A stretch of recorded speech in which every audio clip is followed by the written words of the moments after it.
All right. Welcome to this course on digital expertise. My name is Rodrigo Cofre, and I will be your teacher during this semester. So I'm a permanent researcher at the National Institute for Informatics and Automatics. And it's a big pleasure to be teaching for the first time this course on digital expertise. So let me start by telling some words about me and my background. So as I said before, this will be my first time teaching digital expertise. And my education has something to do with that, but not exactly. I did my master's in computational neuroscience and biomedicine here at the University Côte d'Azur, long time ago, and also a PhD, also in the same topic. So my main research area is the brain. From a mathematical perspective, I study several features of the brain dynamics. But then I did a postdoc, my first postdoc at the Université de Genève in Switzerland in the Department of Theoretical Physics. It may sound strange that the theoretical physics or mathematics has something to do with the study of the brain, but now, thanks to digital systems, thanks to the new technology of the recording device that we use to record brain signals, it became extremely difficult to filter those signals, to try to understand the biophysical origins of these brain signals, that a new kind of research area started to emerge where we mixed some mathematical expertise, basic biophysical expertise, and also medical expertise, to try to bring together all this data and try to make sense of that. So in that sense, this effort of multidisciplinary approaches started to emerge. And I hope also this is part of the main aims of these programs, to try to put together computer science, digital technology, digital system, with the expertise in education in this case. Then I came back to my country. I'm a Chilean in South America. So I came back to Chile to take a position as a permanent researcher at the University of Valparaiso. But then several circumstances make me want to come back to Europe. So I came back to Paris, always in France. And I spent some years there as an assistant researcher at the Institute of Neuroscience, NeuroPsy, in Paris-Saclay, where I got my habilitation for directing research, which is a kind of second diploma that we have to have here in France in order to have PhD students. Then I follow with another postdoc at the Laboratoire de Physique de l'École Normale Supérieure, where was the position I had before getting my permanent research position here at INRIA in Nice. So this is more or less my academic background. As you have seen, it's in the context of the study of the brain, but also including all the digital expertise that I need in order to be able to study the brain at different scales spatial and temporal, because the brain, as you may imagine, is an extremely complex organ. And also I have some experience in teaching. I've been teaching a lot as an undergrad student in Chile, but also in the Université Côte d'Azur, signal processing, modeling in neuroscience, also scientific communication, which is an extremely important skill to develop. All the courses during my postdoc in mathematical methods for physicists, mechanics, and then as a professor in Chile, modern physics, mathematical engineering, theoretical neuroscience. So what I wanted to say is that I have some experience in teaching, but not so much in this type of teaching. But I hope you will enjoy the experience. And of course, I'm very open to feedbacks on things like, yeah, this, and the way in which I do things. So this can be improved. This was very good. I think this can be done much better. So I'm absolutely open to all kind of feedback that you can give to me. I really want to become a better professional, a better teacher. So I'm very open to feedback. And I'm also very open to receive your questions or whatever thing you wanted to tell me in the context of this course, of course. So this is my email.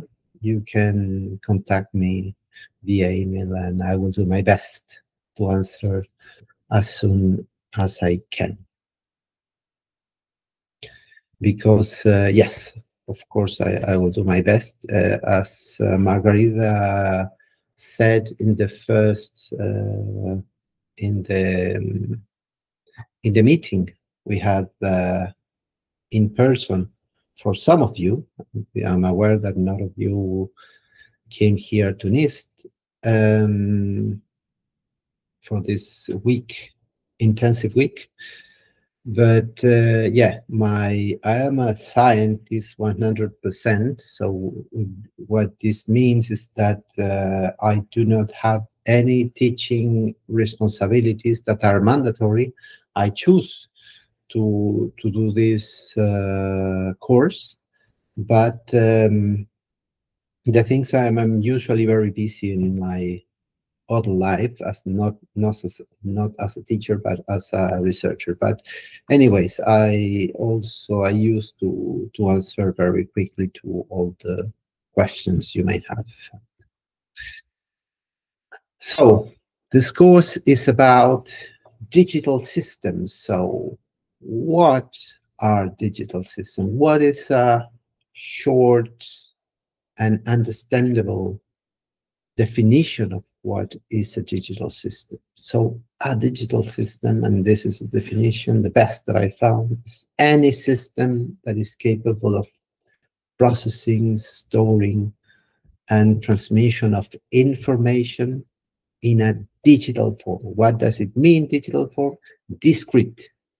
And as we will see, the best way to do it is using a binary code, zeros and one.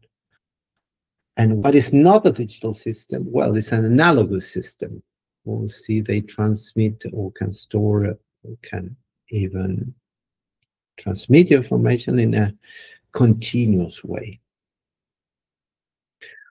So digital system relies in bits, usually zeros and ones, and relies on logic circuits. We will see what does it mean that. It is composed by electronic components like transistors to process data, and can perform things like calculation, control, for instance, of the temperature of the room, so automatically turn on and turn off the system.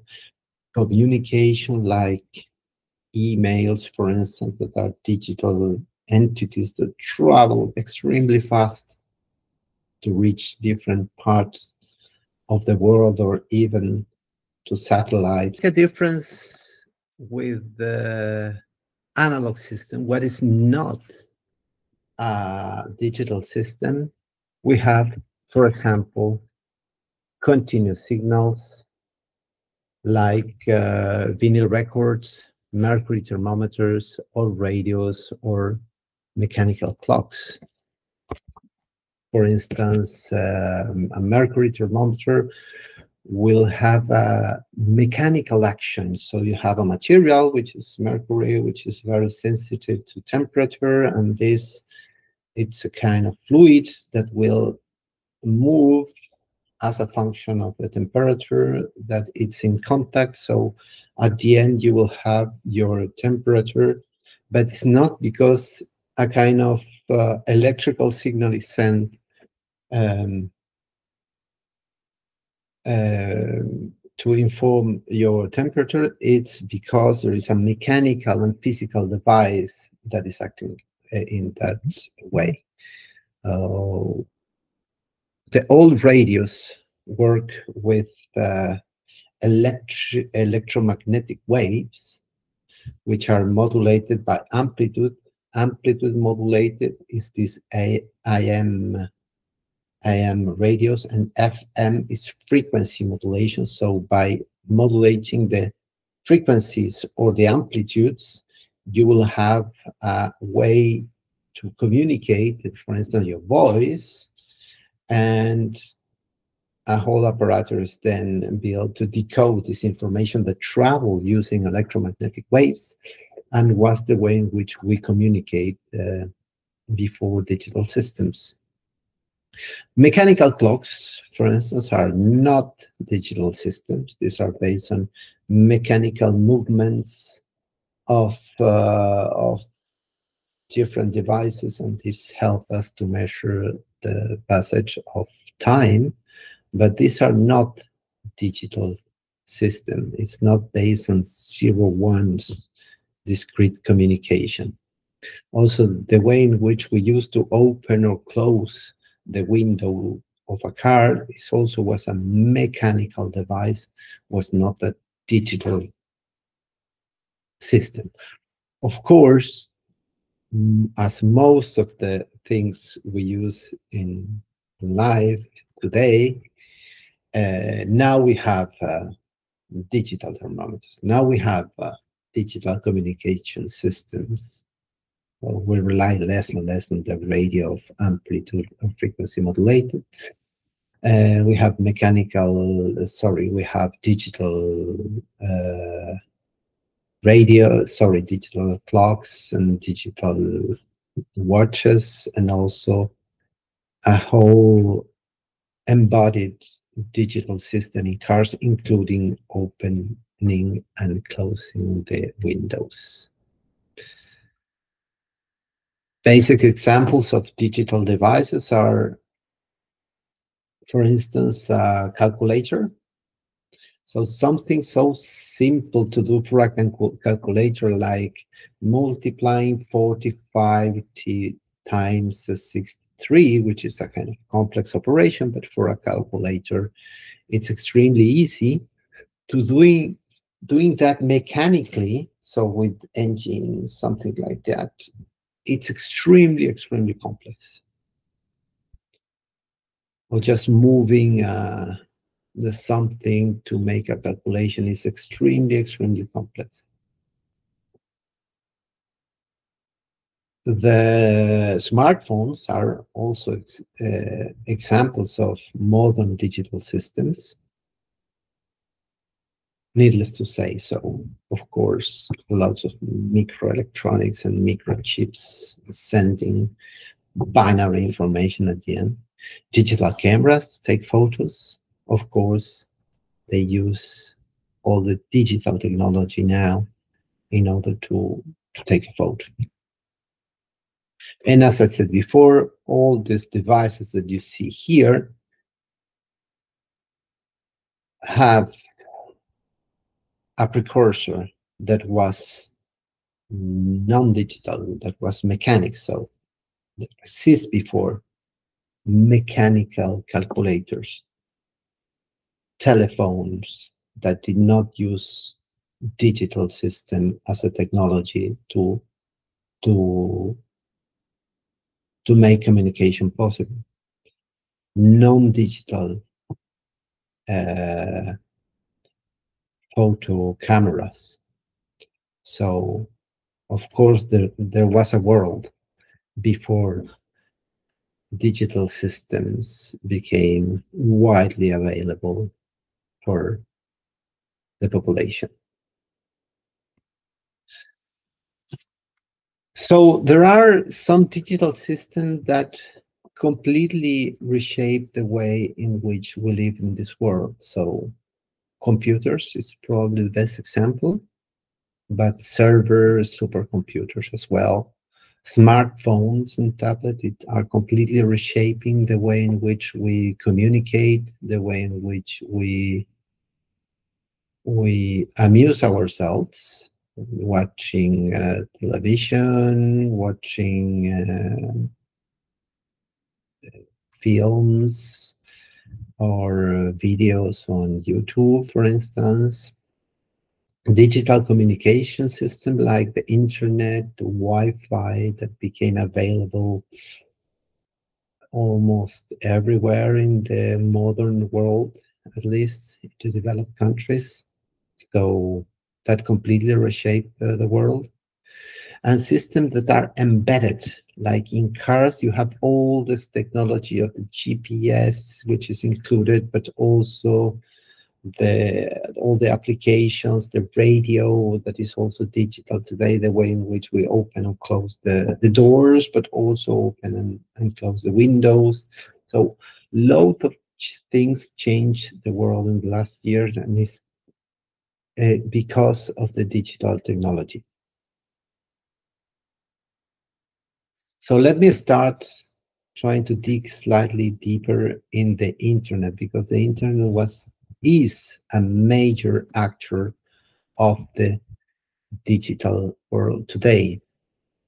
So this global network completely reshaped the way in which we communicate, but also how we access information and also how we do business. So we buy things online today. And it's not just because they are available, because it's also a way in which we can pay also online.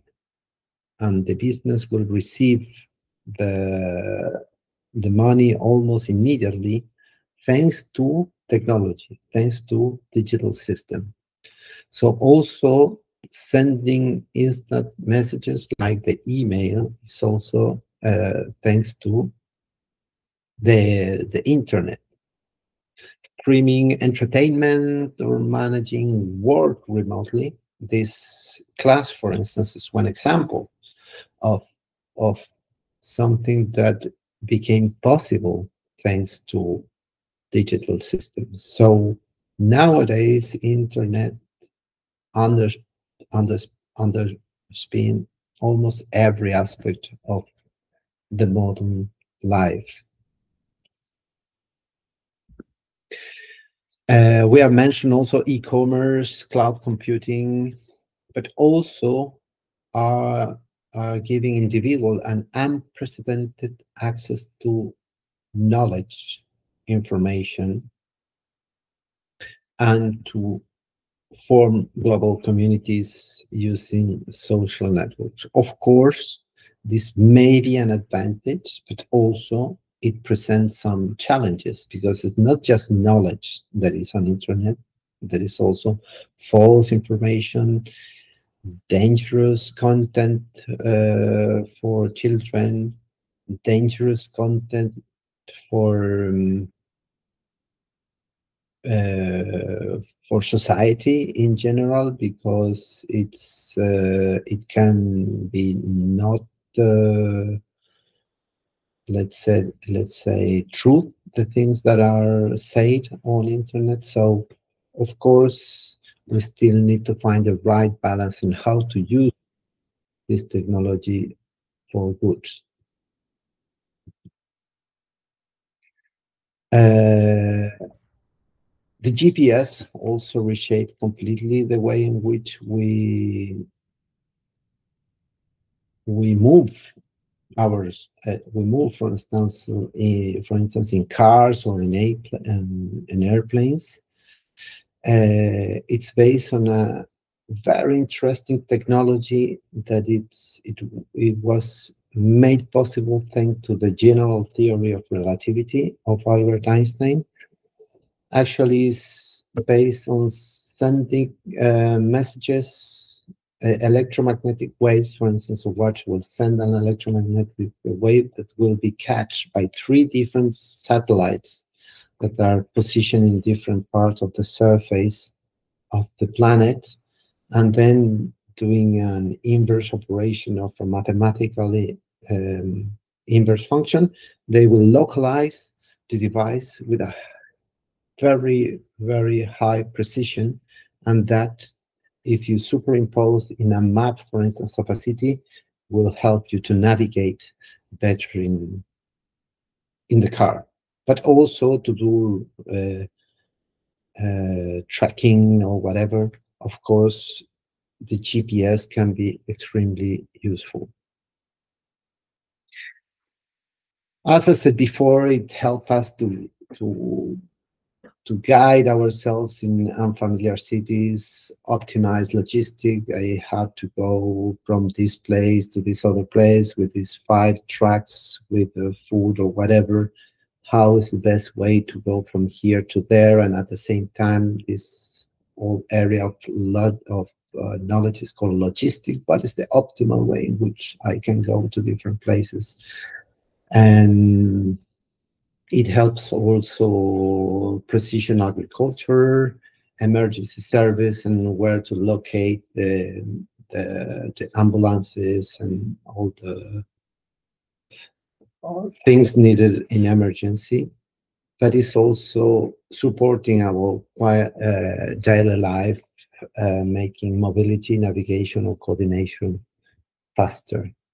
Way in which technology in general, but digital systems are changing the way in which we live in this world are digital payment systems or contactless payment systems. Technologies like contactless debit cards and mobile wallets and everything, so QR codes, payment systems have really transformed the way in which we lived in this society and the way in which the money flows.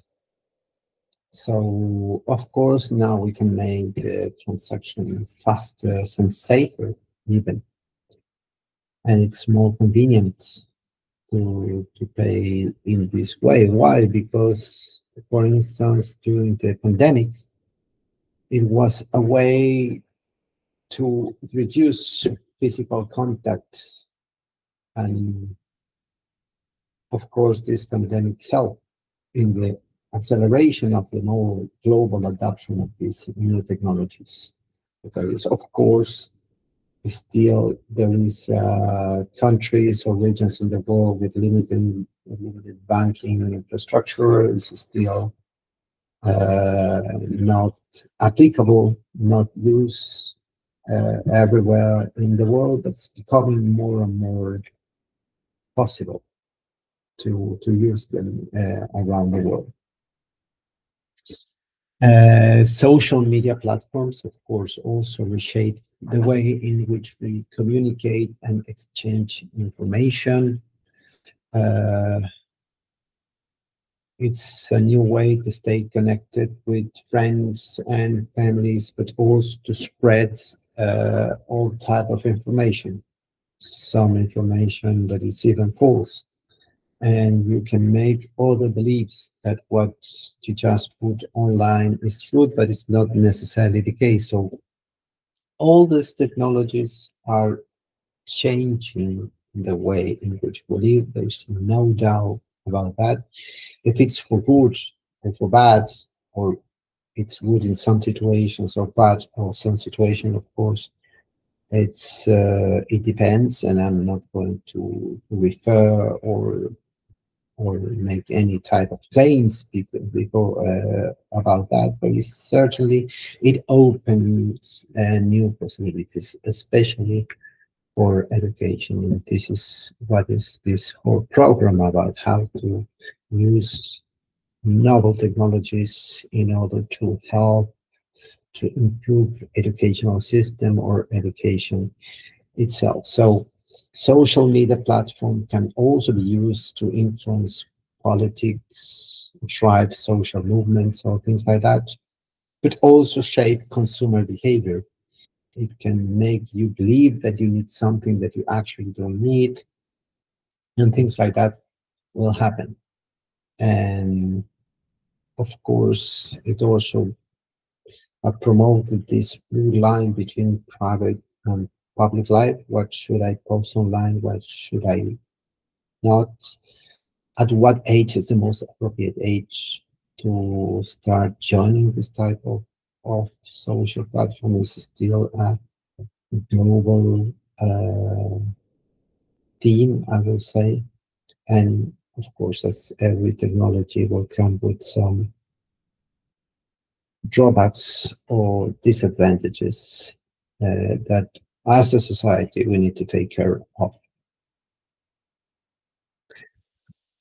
So our species lived 99.99% of our own history without digital systems. So digital system in the modern form, but I insist in the modern form, started in the mid 20th century. So the things that use internet, wireless, and sophisticated programming and everything, it's quite recent development, less than 100 years ago. So your grandparents, for instance, probably didn't know about these things when they were uh,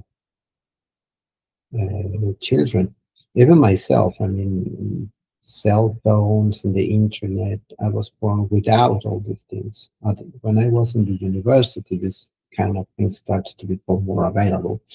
So, but not even, I mean, your grandparents probably didn't know the television and this kind of the early versions of the modern digital systems. So, but in a very, very short time, they become widespread and central to every aspect of our modern life. So today it's very difficult to stay out of the system. Of course, you can make the choice of not being in the banking and paying with cash, but it's less and less. It's more and more difficult.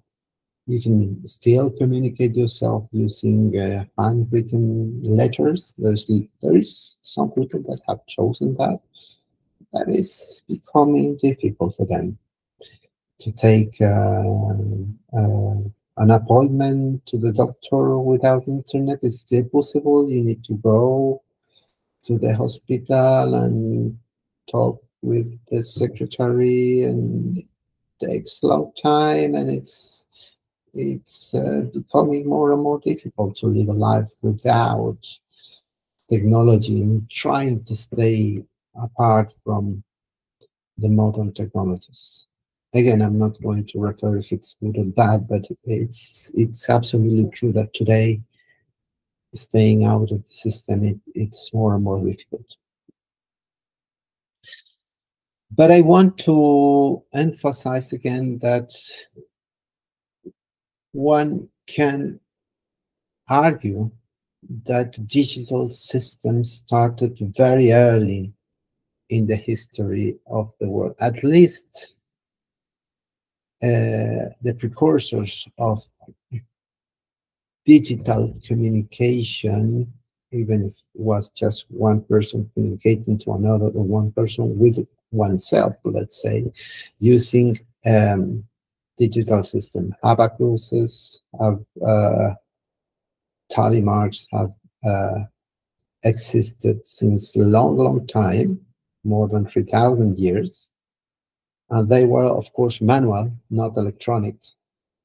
But they was a way to mark and to use, even to count, even without numbers, because even numbers are our decimal system is it's a huge intellectual development, because let's try to multiply, I don't know, 37 times 43, something that you learn how to do when you are, I don't know, 8 years old in school. It's an operation that is not absolutely easy, but it's absolutely doable by 8 years old. Try to do that in Roman numbers. It's extremely complex. How to multiply numbers using a system that is not based on our decimal system, not in our way in which we use numbers today. So this kind of things really reshape the way in which we live our world. But you can still do some basic operations and some basic arithmetics even without this decimal system, and even without the numbers that we have today. You can even count without numbers. For instance, look at this jar of stones that you have on the right that has been used in our history to count the number of sheep you have, for instance. How you count without numbers? Well, every time a sheep leaves the place in which you hold them together, you take one stone out of the jar. Every time one sheep leaves the place, you take one out. If the second one leaves, you take another one out. Third, and you do the same. And you do that until the last one. And imagine that you have no stones left. And every time they come back, you put one stone back, one stone back, one. If there is still one stone out of the jar, you say, well, there's one sheep missing.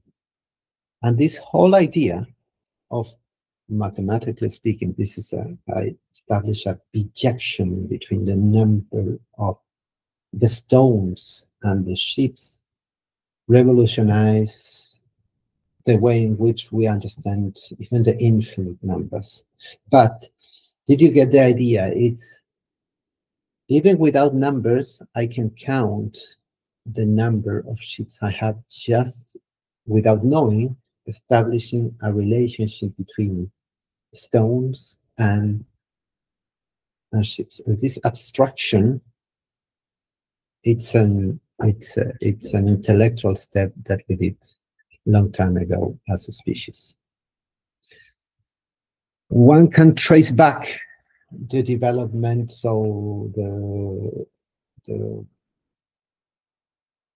early steps in the development of modern digital systems to the mathematical foundations by Leibniz, one of the main mathematical and philosophical figures of the 17th century. That they developed these binary arithmetics and rules of logic that later became the basics of digital computing. All these, what we call Boolean logics and Boolean systems, are just based on zeros and ones. Because with zeros and ones, you can generalize very well all the numbers, and you can make operations like multiply 73 times 24 just with zeros and ones. I will tell you how to do that in the next course, at least basic operations, and you will see that it's possible to do that. It is possible also to represent letters and represent images. You can do everything that we do today in modern computing just with zeros and ones, and that's unbelievable. But you can trace back again the mathematics that we need to develop digital system to the 17th century. Then machines, mechanical machines started to become available, like the analytical machine of Babbage, and the first algorithms like the one developed by Ada Lovelace,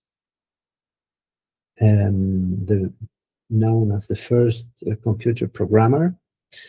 And that was a very, very, very long time ago. And of course, in a different way in which today we understand algorithms and digital data storage.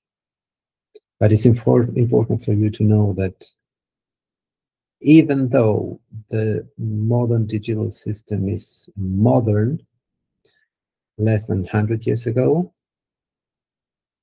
you can trace back ideas and developments very long time ago in history. One of the big steps to modern digital system was the replacement of the vacuum tools capable of doing basic operations like turning on, turning off, basic and or are not gates, which are the very basics of the digital circuits, the building blocks of modern digital circuits. These big vacuum tubes were replaced by transistors, and transistors do the same more efficiently, and they are much, much smaller. Of course, here I'm showing you a huge one, but transistors now are extremely tiny, and they are put together in microchips that are like the ones you have probably in your iPhones, which are unbelievably capable of doing things. So you have a photo here, an image of probably one of the smartest guys that our history have ever known. His name is John von Neumann, and one was a mathematician, essentially, but also a physicist and computer scientist.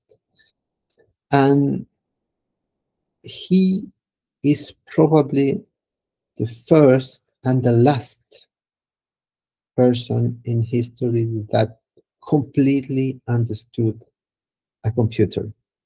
What I mean by that, he really understood the electronics behind the first computers, but also the physics behind the electrical transmission of opening and closing doors, and also the algorithms behind this computer. But it was still a very basic computer. And what I'm emphasizing on this is because, for instance, a Mac computer or a modern computer, whatever you have, can be a Windows or as I said before, a Mac or whatever.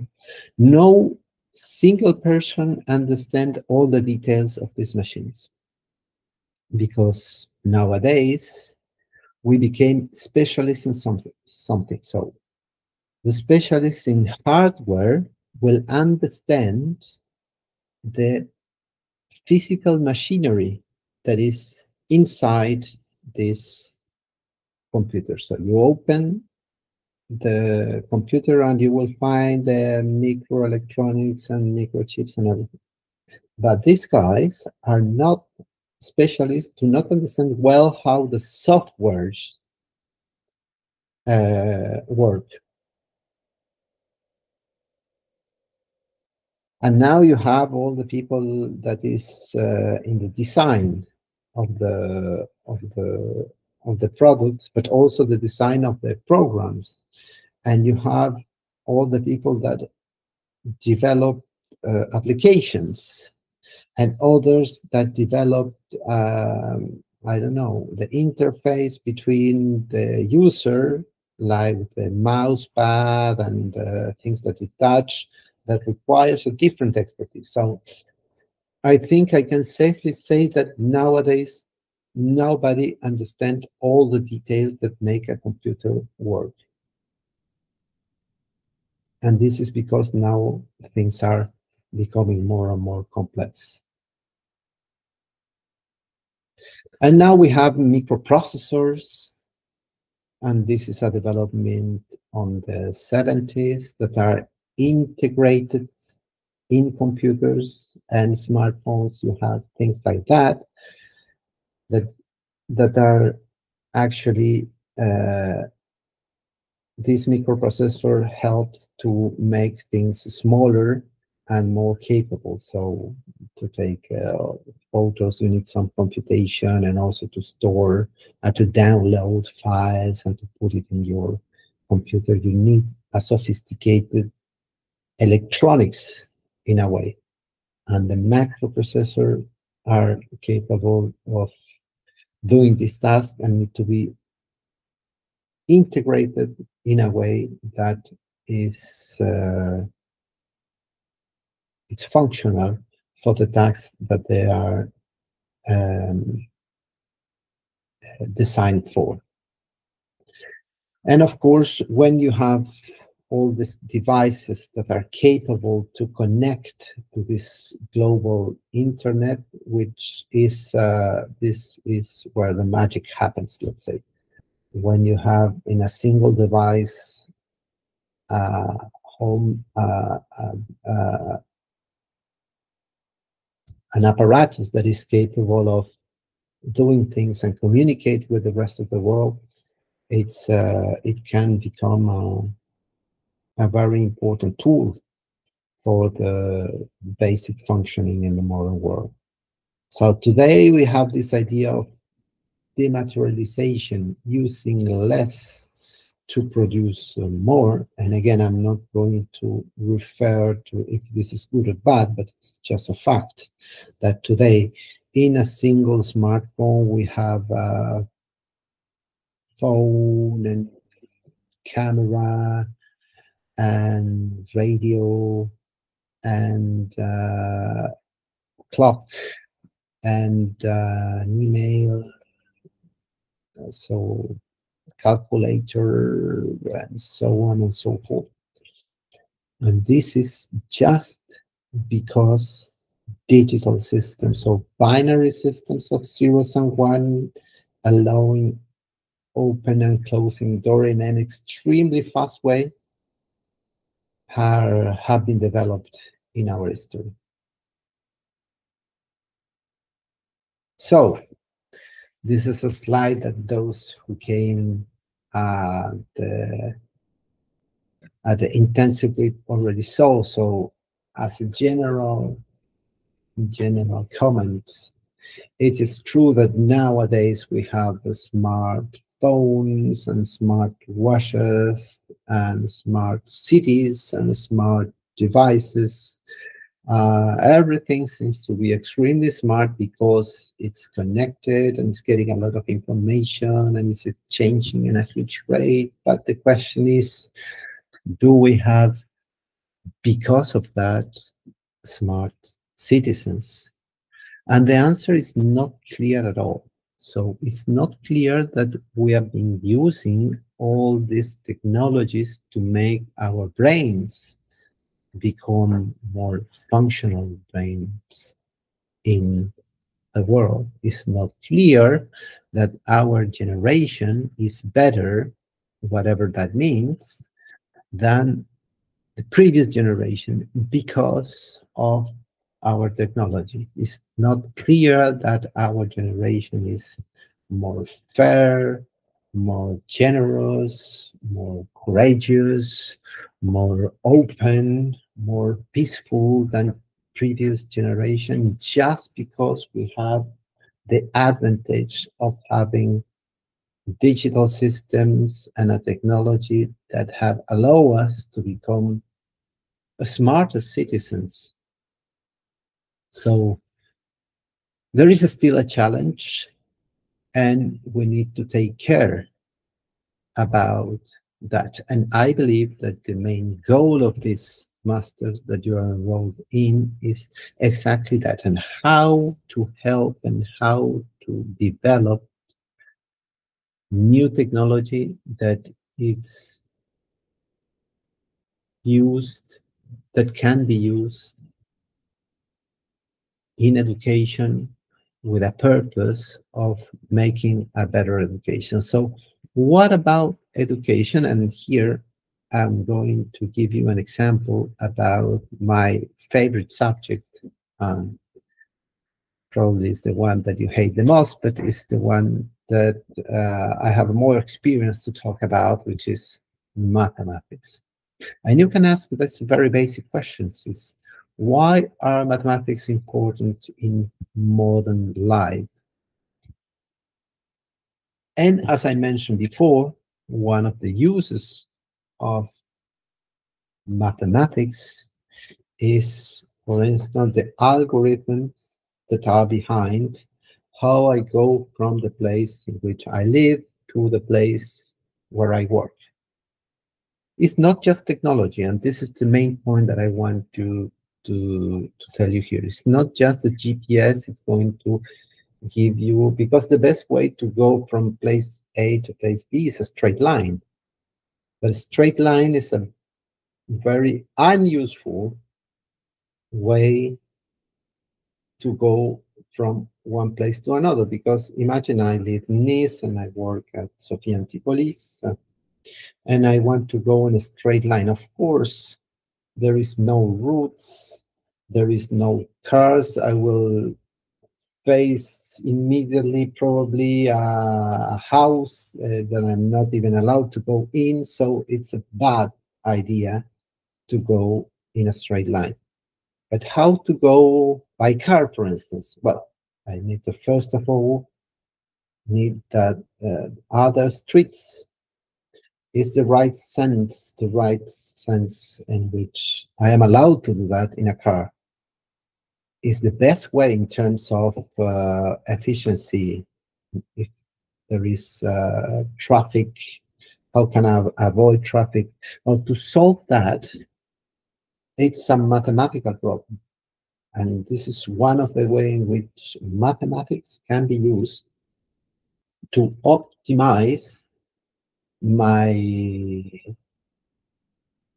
path to go from one place to another, based on information that arrive even online. For instance, oh, there's a big crash over there. Try to avoid it. Try to find an alternative route that it's going to help you to go from point A to point B. And this is not just technology, it's mathematics. Or in other words, mathematics have allowed this technology to be useful for humans. All the math behind social networks, this is an influencer because it's connected to other people. So if this guy is not there, what is the best way to communicate or to make an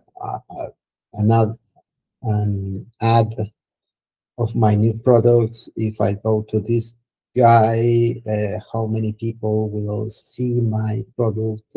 Things like that requires a lot of mathematics, and it's used extensively to take advantage, at least in e-commerce, on this mathematical knowledge. Another use of mathematics in modern digital systems is the prediction of the weather. Again, you have a lot of devices that are giving you information. This is the wind over here. It's going in this direction with this velocity. This is the temperature over here, and these are the events that happens in the world in terms of tsunamis. Over there is raining, and you integrate all this information in mathematical models in order to make a good prediction of what is going on tomorrow in the place in which I live. Again, it's not just putting thermometers everywhere in the world that is going to give you a good prediction of what's going on tomorrow. You need the theory of dynamical system, the theory of probability theory, the theory of statistics to make precise prediction about what's the most probable event that is going to happen tomorrow. Another use of mathematics in with technology is in medical imaging. This is the example of uh, the example uh, of radiography. Okay, it's in which you send radio waves through the. It can be a bone or it can be the skin of a baby, and the idea is to receive the image, receive the signals that you send. In this case, it's an X-ray, but can be, for instance, in this image, is an echography. So you send an image, so you send a signal, and then the signal bounce back. And the time in which they bounce back, it will give you information about the echo, and this echo, it depends on the geometry of the object that you are encountering. And from that information, you can make an image, a graphic. So an echography, it's taking the information of the echo to try to generate an image. So imagine you're in a cave and you shout, let's say, hello, and you will receive the hello. Well, this hello that you receive back is a function of the geometry of the shape that receive your voice and then send them back. So now it's the same idea, but now imagine that instead of your ears, where you receive the information back, you have an infinitely capable device that is capable to reconstruct the shape of the image, of the geometry of the object in which this signal bounds. So this is the idea. And to do that, and I insist here, to do that, you need physics and mathematics. And this is the way, one of the ways in which we are using mathematics today. Another way in which we are using mathematics today in the modern world is in contactless payment systems, which are very secure, at least with respect to paying cash or having money in your pockets. And to do that safely without errors, you need a lot of mathematics. So you put your device, your cell phone, the contactless payment system, and what is you are transferring over there, it's a kind of huge code with huge amounts of information that is encoded in a way in which, of course, nobody can interfere or try to stole all this information. And even if someone stole that information that is traveling, will be in an incomprehensible language that he will not be capable of using in a way in which he can, I don't know, steal money. So modern systems like contactless payment system are based on very, very profound mathematics that makes the systems work very safely. So that's another use of modern mathematics. But unfortunately, how it looks mathematics in school, well, it still looks, for many, not for everybody, this extremely boring subject very repetitive, in which the applications are not seen clearly.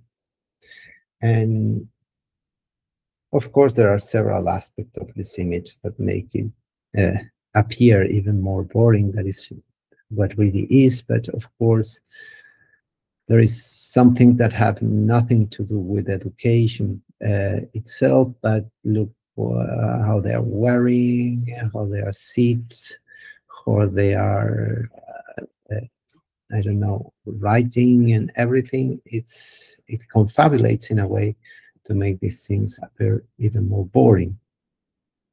So just looking on internet, what people think about my favorite subject, which is math, is this mental abuse to humans.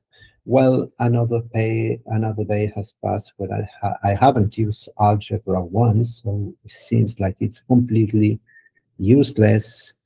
So this awesome moment where the math teacher is absent, so we don't have to listen to math in the next 30 minutes. So I'm extremely happy that I'm going to dance. So I'm still waiting for the day I actually use these inequalities in real life. So it seems that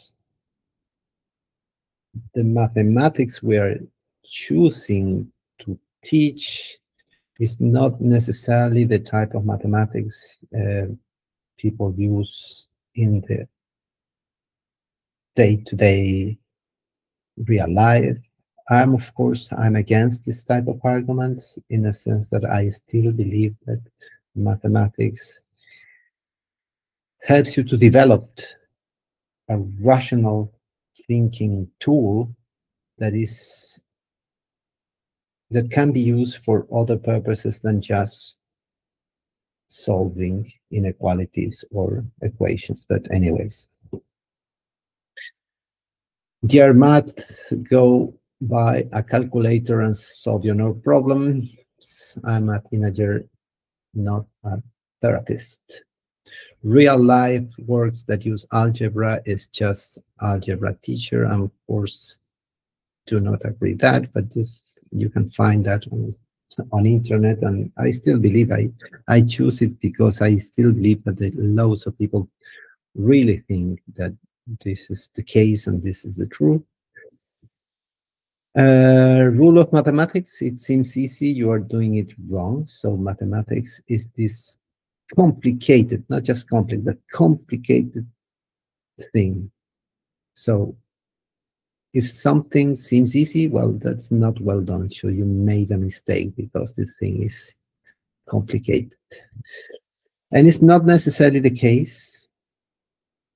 But of course, the reputation of mathematics in the general population, I would say it's very vast. So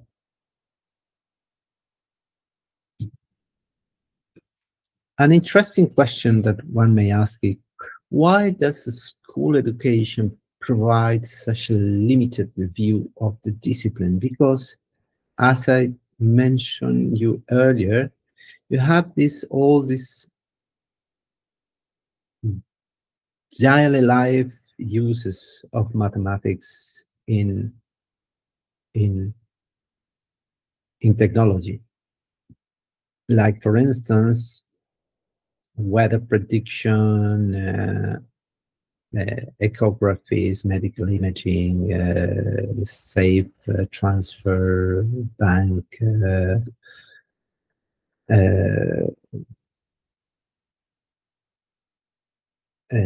of money, and I don't know. We use more or less clearly the mathematics in everyday life. But what we teach in school is much related to the math of the ancient Greeks. So the mathematics of Pythagoras, the mathematics of Euclid, the mathematics of Thales, the mathematics of computing volumes and areas. And this was the mathematics needed in a society that looks like this, a society that dressed in the way you see, that moved in the way you see, transport themselves in using animal force, or that eat in a different way, that they even entertain themselves very differently. So they developed this mathematics to live better in the society that they live in. Unfortunately, in the education system, still the main figures are still Thales de Mileto, 600 years BC, Pythagoras of Samos, 500 years BC, Euclid of Alexandria, 300 years before Christ. And we can ask why? Why is the case that we are still teaching and learning only this mathematics? Of course, a mathematician can come to me and say, well, these are the basics of mathematics, so we need to learn them. Well, I absolutely agree. No way not to agree with that. But you can end the school system without knowing that actually behind all this technology that we use today in our smart devices, there is mathematics. And this is a big danger, because lots of people still believe that mathematics is useless. And just to make the point again, I mean, the mathematics that your grandparents learn in school, it's very, very similar, not to say the same, that your fathers learn in school. And it's the same that you learn in school. And I can tell you, it's the same that my children are now learning in school. And it's probable that it's the same that my grandsons will have. So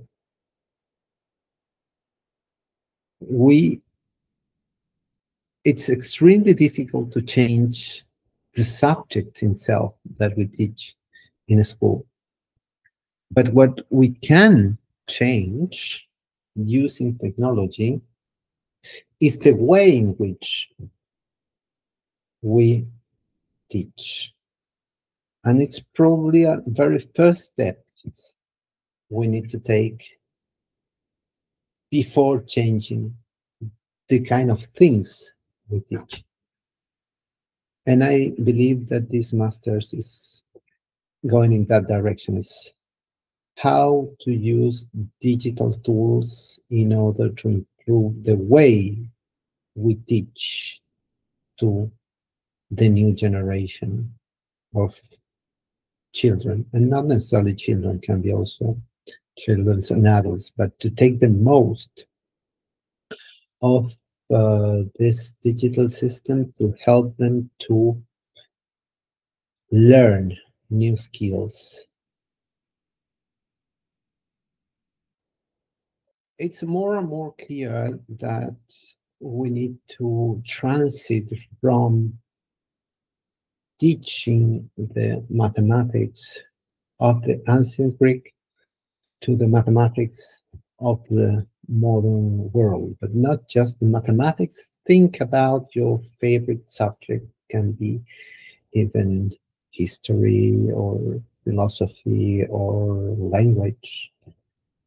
Not just the contents, but also the way in which we teach. And for that, I believe digital system can be a great companion of professors and helping them to develop new skills in the students, help them to better convey the essence of their teachings, help them to go hands-on and try to apply this knowledge to real life, either mimicking conversations or either creating or things or images or creating scenarios in which things or the teaching can be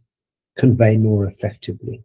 And for that, we need we are going to need technology, and we will need also to develop new digital tools that will help us in that aim. So the easy answer for all of this will be, no, this is the fault of the teacher. I was traumatized by my teacher of English and my teacher of math. I really hate them. He really destroyed my career, destroyed my motivation. He or she was the main source of all my problems. Without them, I would be a much more successful person today. And well, I'm not going to judge if that's true or false in whatever situation, but I think if there are responsibles behind uh, all of the hate or disgust that some people may have either to mathematics or teaching in general, it's not just the professor, it's much more general, it's a much more systemic problem, it's an ecosystem that may work very well, that may work very badly. And the visible face is always the teachers, the professors, but they're not the only ones. It's a whole ecosystem in which things can go wrong. And the same ecosystem need to be adapted to these new technologies. So you need, for these digital systems to work, we need the teachers to adopt them, but not just teachers, also the directors and the whole educational community, the students, the parents of the students, the educators in general. So it's a complete ecosystem that needs to work in order to make these new tools to be effective in the new world. Also, researchers need to play an important role here. People like me, let's say, but all my colleagues are actively involved in technology, either recording data, storing data, using technology every day in order to convey this message that, of course, there are risks, of course, there are responsible and irresponsible uses. There is also a new window that deserves to be explored for the better of the new generations. And either you're against and you are pro of these new technologies, it is a fact that are playing a more and more relevant role in everyday life of most of people, and they're affecting our everyday work. So either if you don't like them, it is important to know them. It is important to know that you can be victim of,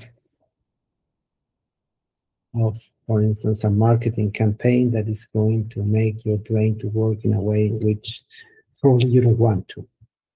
It will make you more prone to buy things you don't like, you don't need, or to change your core values even if you are too exposed to the dark side, let's say, of social media. So it is important Do they either like or dislike this technology? To be aware that they exist and they can be used for good purposes, but also for bad purposes. So I think it's crucial that this generation and the next generations to be informed and about this new digital system. So of course it's a so, and also I believe that we are focusing in the wrong thing, in the sense that um, most of the mathematical education, but here I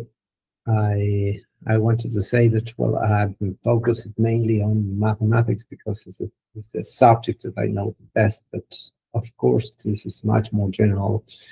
If you prefer, I mean, this kind of problem also exists in the teaching of history and language and arts, absolutely all the rest of the disciplines as well. But I think in mathematics, again, we're focused mainly on mathematical problems, like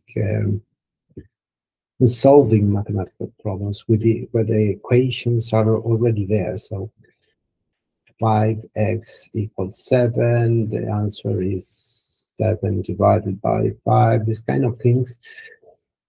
And computers are much better than us in solving this type of problems. Even multiplication, 68 times 37, I mean, these kind of things are very, very few humans that are better than calculators. So calculators beat us by huge, huge margin.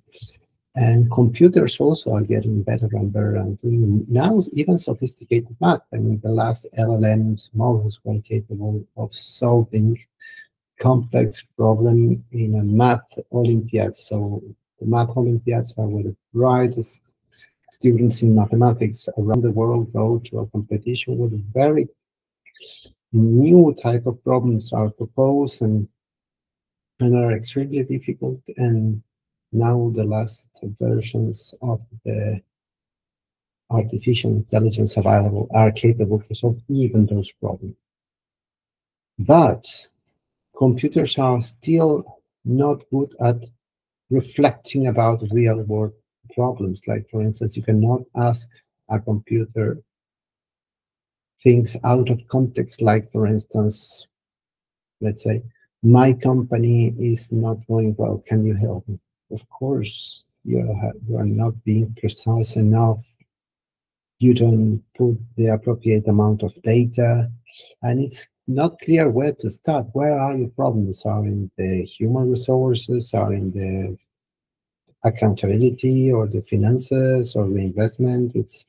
It's an extremely complex world, and I think that mathematics help you to structurize your thoughts and give you tools to order things in order to make the problem, of course, more concrete. And that, I think, is formulating the problem or interpreting solutions is something that we don't insist enough in our current education, and I believe is absolutely crucial to provide critical thinking tools, not just in mathematics, again, more language, more history of the context, more sociology. I think all the disciplines are needed in order to provide better tools for the next generations of professionals. And for that, we need to, and I believe the digital system can be used more wisely in general. So just to finish, I believe that we are in a time in which we cannot avoid technology. It's not wise to try to get out of the system, forcing ourselves or trying to believe that this thing do not exist. We need to adapt to the new world. We need to include these tools in order to try to take advantage of these new tools for the for the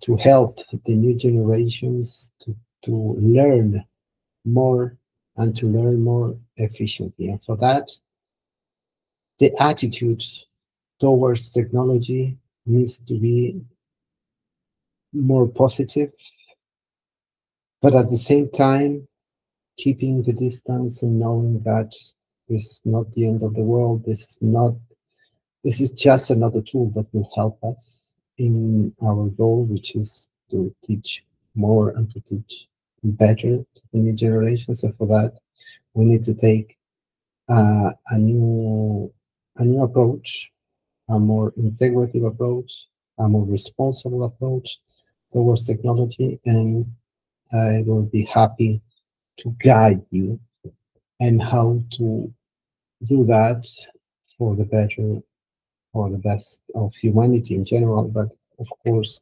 in the short term for the best of your students or your educational community. So this was the first course. I will put details on the evaluation of this course in the website. I will also put more general notes. I will upload the slides as well, and I will try to provide as much resources as I can to help you to learn better about digital systems and the implications of those on modern civilization.